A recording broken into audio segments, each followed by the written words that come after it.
I beg of you, dear friends, if you've not yet experienced the full events of Ragnarök, spoilers are coming. Vanaheim is a very large realm, but it was the most ambitious realm I think the studio's ever tackled. We wanted to do so much, and we did so much, and somehow we pulled it off.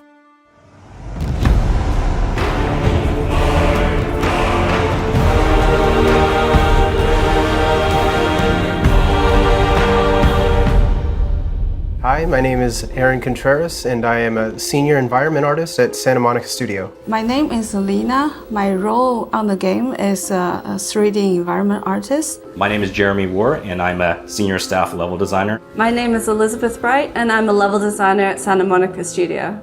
Hi, my name is Christopher Lloyd, and I'm the lead visual effects artist. My name is Carol Williams. I am the level design producer on God of War Ragnarök. As a level design producer, I help create the world that you see in the games.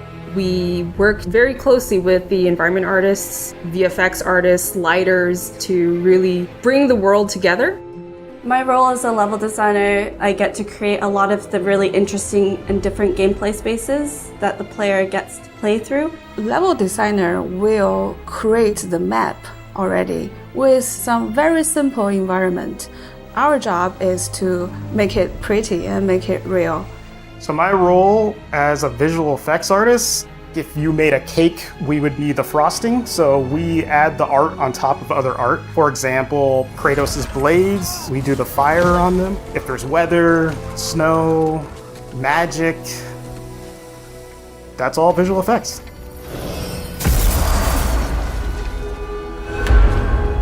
Wow, it's beautiful. And, wet. It is also dangerous. We didn't really see much of Vanaheim in the previous game, other than that little window in Freya's house. So what we did was we took that little window and we just really expanded that, and we almost kind of turned that into like multiple different biomes all within one realm. You know, you've got the jungles, you've got the savannas, you've got these ruins, you've got caves, you've got kind of like swampy areas. And they all kind of retain a little bit of that palette from that original window. We pull a lot from Norse mythology as we're creating the different realms, but we've also added our own unique twists and inspiration to each of the realms, so the player is surprised each time they play through, with the added layer of Fimbulwinter and the upcoming war to add tension and build interest as the player plays through these different sections. Vanaheim had very little kind of actual written mythology, but in our own kind of story, we've implemented the story of Skull and Hati and kind of the idea of the moon and the sun and other characters such as Freyr. Those were some physical, mythological elements that we could use to put into the environment to really help tell the player and anyone that's kind of paying attention, like, okay, this is Vanaheim. Pretty much it originated from the concept art and the storyboards that the artists created in terms of coming up with unique visions for what a Vanaheim jungle could look like. So pieces showing sort of the thick jungle, the canopy. From those sort of visual cues, we basically lay out the player's journey through Vanaheim as it adheres to the narrative direction. Vanaheim is extremely different than all the other realms that we visit. The grotto specifically, or the crater, where we actually get to see that world. Fate only binds you if you let it. Do what is necessary, not because it is written. Vanaheim is very unique. Typically, a level would have like one main state where that state sort of determines the look and how things behave. For Vanaheim, the realm features a time of day cycle. So what that means is that all areas of the level, except for a small few, every area has two different states that are fully functional and determine, their behavior. Implementing the day-night cycle kind of meant like, okay, what can we do with the plants? Can we make plants animate, or can we have a scene where you're there during the daytime, then you come back later and it's drastically different? We have to make effects for the daytime and the nighttime, so that way they read on both levels. So in the daytime, it's a lot more subtle, but everything still reads well and feels natural. At night, we want, effects to kind of glow. You'll notice some plants will start having some nighttime glowing feel. There's certain foliage or plant life that would be active. Different wildlife could be active. Enemies that the player may fight are tied to the time of day. And the way that Vanaheim is set up, the level can transition from one state to the other at a moment's notice. And that's particularly important once the player gets control of the time of day later on in the game, where they can pretty much change it at their discretion. It was a very challenging under the hood to get all these parts to work correctly. Yeah, it was a very satisfying challenge to accomplish. I don't know if you've ever been in a jungle before, but it gets pretty disorienting. So, whether it be day or night, you'll just get lost. And that's something that we've had to figure out how to help players get the direction they need. And again, adding the layer of the day versus night made it even extra challenging. My priority, other than to make things beautiful and realistic, I also focus on how to make plays memorable, so it's not feel generic or repetitive, or for player to get lost easily. I would, let's say, put a very weird shaped rock on the side of the road, and so when player passes by, they will be like, I remember that rock. Or put a massive root that comes out from the ground, and that will have some impact to player.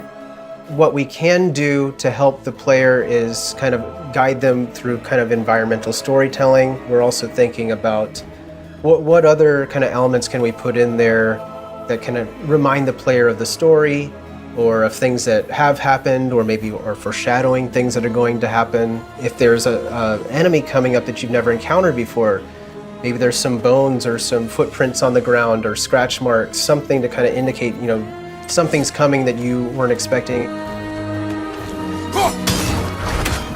Our environment team is amazing, so we just get to sprinkle in effects everywhere, and especially for Vanaheim, where it's such a new and jungly place, you get to really put in cool little insects and different type of things in the air, and I think the team really did well at bringing that to life. Just in general, Vanaheim is just one of those realms that people haven't seen yet, so I'm just kind of excited for people to go through there for the first time and just explore, because there's a lot in Vanaheim. We're here. You live in a tree? Not in it. Below it.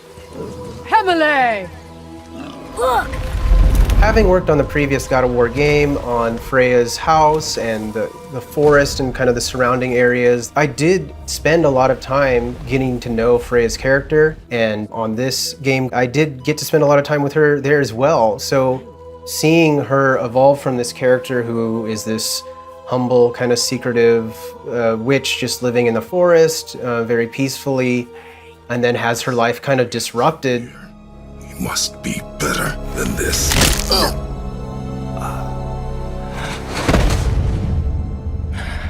In the last moments of God of War 2018, what Kratos had done to Freya by killing her son. He saved your life! He robbed me of everything! We left off seeing Freya very angry and bitter towards Kratos, wanting revenge. Everything! We are discovering Vanaheim along with Freya because she hasn't been back to the realm in a long time. My village. I hardly recognize it. I used to play hide and seek with Freya in the crops. At harvest time, we'd dance and feast until the sun rose. Why did I have to come back here and be reminded of all this? We want to show sort of the decline that the realm has suffered in her absence, sort of the heartbreak that she would feel when she revisits areas that were once vibrant, that have now succumbed to Odin's forces and their occupation of Vanaheim.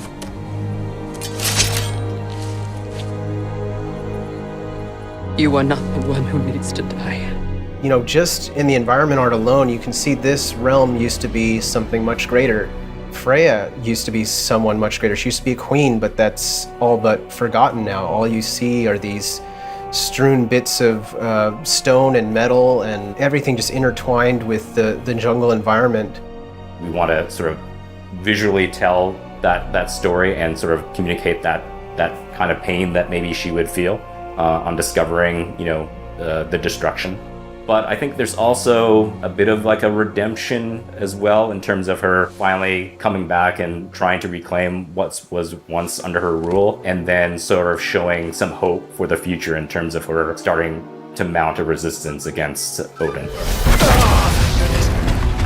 On your right! Just seeing everything put together, seeing what environments did with all the creatures and the animals and the plant life. My proudest moment with our game is just seeing all of it from start to finish coming to life. The people that worked so hard on it, they really worked hard to pull that world together, and it really shows in how fun it is, even how beautiful it is.